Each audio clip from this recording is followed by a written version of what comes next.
देखिए एचएस का जो प्रीलिम्स एग्जामिनेशन है उसमें बड़ा एक इंपॉर्टेंट एस्पेक्ट होता है जिसमें हम कहते हैं कि भाई अपने नेगेटिव को कंट्रोल करना है। नेगेटिव को अगर हमने कंट्रोल नहीं किया और एक परसेंटेज है, अगर उस परसेंटेज के थ्रेशोल्ड को हमने क्रॉस कर लिया तो आप समझिए आप जितने मर्जी पॉजिटिव चले जाइए, जितने मर्जी सही क्वेश्चन को अटेम्प्ट कर ले, नेगेटिव आपको ले डूबेंगे। मैं एक ना आपको डेटा देता हूं, जिसकी तैयारी अच्छी है ये उसी के लिए। अच्छी तैयारी का पैरामीटर क्या है? अगर कोई बच्चा 50 क्वेश्चन करता है और उन 50 क्वेश्चन में वो बच्चा चाहे लड़का हो लड़की हो वो 100% श्योर है, 50 क्वेश्चन तो मेरे को 100% है कि ये आते ही आते हैं और इनको लेके मैं कॉन्फिडेंट हूं। ये उसने 50 क्वेश्चन अटेम्प्ट किया आउट ऑफ 100 जिसमें वो 100% श्योर है। लेकिन आपको भी पता है कि कई सारे ऐसे क्वेश्चन होते हैं जिसमें चाहे आप 100% श्योर हो उसमें भी गलतियां होती है। मैं ये मानता हूं 10% का एरर मार्जिन है। 10% का मतलब क्या है कि इसमें से 45 सवाल वो ठीक कर लेता है, 5 सवाल वो गलत करता है। 10% का मार्जिन है। 45 सवाल जो ठीक किए इसके उसने कमाए 90 मार्क्स। जो 5 क्वेश्चन किए, इसके लास्ट में मैं एक डेटा दूंगा पूरे फिगर के साथ, फिर कैलकुलेट करेंगे।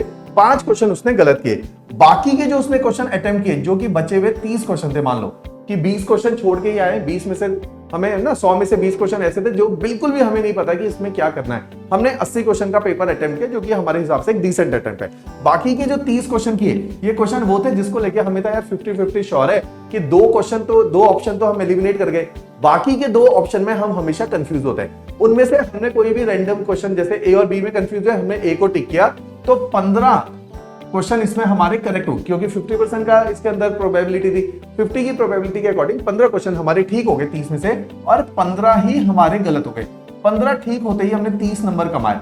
जो टोटल क्वेश्चन हमने गलत किए थे उस दिन, वो टोटल क्वेश्चन गलत किए हैं 20। आपने क्वेश्चन कितने अटेम्प्ट किए थे? 80। तो ये हो गया आपका 25% का एरर मार्जिन। ये बिल्कुल थ्रेशोल्ड है अगर आप 80 क्वेश्चन को अटेम्प्ट करते हो। जैसे अब 80 क्वेश्चन में आपके करेक्ट कितने हुए? यहां पे आपने 90 नंबर कमाए, यहां पे आपने 30 नंबर कमाए, आपने 120 पॉजिटिव रहे। नेगेटिव कितने रहे? 20 क्वेश्चन गलत करने का मतलब है कि आपके तकरीबन 13 नेगेटिव मार्क्स है, -13। आपका टोटल स्कोर आया है तकरीबन 107। इस साल एचएस की कट ऑफ कितनी थी? 105 मार्क्स। तो 105 की कट ऑफ में आप जो है 107 नंबर कमा रहे हो और बिल्कुल थ्रेशोल्ड पे। एक क्वेश्चन और गलत और आप पेपर से बाहर हो गए। तो means 25% is the error margin. अगर आप 80 क्वेश्चन अटेम्प्ट करते हो जिसमें से 50 आप 45 ठीक कर रहे हो, है ना, यहां पे, और 15 वहां पे ठीक कर रहे हो, डेट इज कि 80 क्वेश्चन में आप 25% से ज्यादा एरर मार्जिन अफोर्ड नहीं कर सकते। और मेरी नजर में जो पेपर बच्चे क्वालिफाई कर रहे हैं वो मिनिमम जो जनरल कैटेगरी के हैं वो 80+ बियॉन्ड ही अटेम्प्ट कर रहे हैं। तो इस एरर मार्जिन को ध्यान रखना। और कोई भी टेस्ट सीरीज, चाहे सिविल टाइप की करो, किसी और इंस्टीट्यूट की अटेम्प्ट करो, आपने कोशिश करनी है 80+ क्वेश्चन अटेम्प्ट करने की और error margin has to be below 25%। तो ये एक थ्रेशोल्ड है एरर मार्जिन का।